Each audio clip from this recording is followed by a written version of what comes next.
राजधानी दिल्ली में पटाखे जलाना आपके लिए जोखिम भरा साबित हो सकता है। किसी ने भी दिवाली के दिन अगर दिल्ली में पटाखे जलाए या बेचे तो उस पर भारी जुर्माना लग सकता है।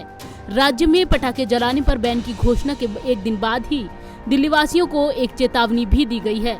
दिल्ली सरकार ने शुक्रवार को बताया है कि अगर किसी ने भी दिल्ली में पटाखों की खरीदारी की या फिर पटाखे जलाने की कोशिश की तो नियमों का उल्लंघन करने के आरोप में उनको इसका खामियाजा भुगतना पड़ेगा। दिल्ली के पर्यावरण मंत्री गोपाल राय ने बताया है कि प्रशासन की ओर से पटाखे जलाने और बेचने वालों पर 1 लाख रुपए तक का जुर्माना लगाया जा सकता है।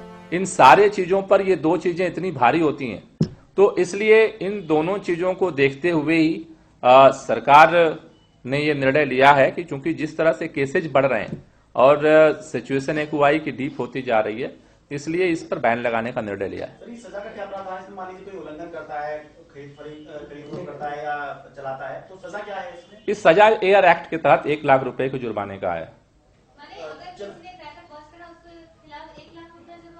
ये अगर उसका उल्लंघन करता है तो एयर एक्ट के तहत मैक्सिमम, मिनिमम भी फाइन हो सकती है, लेकिन मैक्सिमम उसमें 1 लाख तक का प्रावधान है। आफ्टर दैट, जैसा मैंने कहा कि पिछली बार जो बैन हुआ था और पुलिस ने उस पर एक्शन लिए थे, उसमें क्या प्लस माइनस थे। कोविड-19 की स्थिति की समीक्षा के बाद गुरुवार को मुख्यमंत्री अरविंद केजरीवाल ने दिल्ली में 5 नवंबर से प्रदूषण के चलते वायु की खराब गुणवत्ता और कोविड-19 के मामलों को ध्यान में रखते हुए पटाखों और आतिशबाजी पर पूरी तरह से पाबंदी की घोषणा की थी। साथ ही सीएम ने दिल्ली वासियों से पटाखे न जलाने की अपील भी की थी। पटाखों पर ये प्रतिबंध 7 नवंबर से 30 नवंबर तक लागू रहेगा।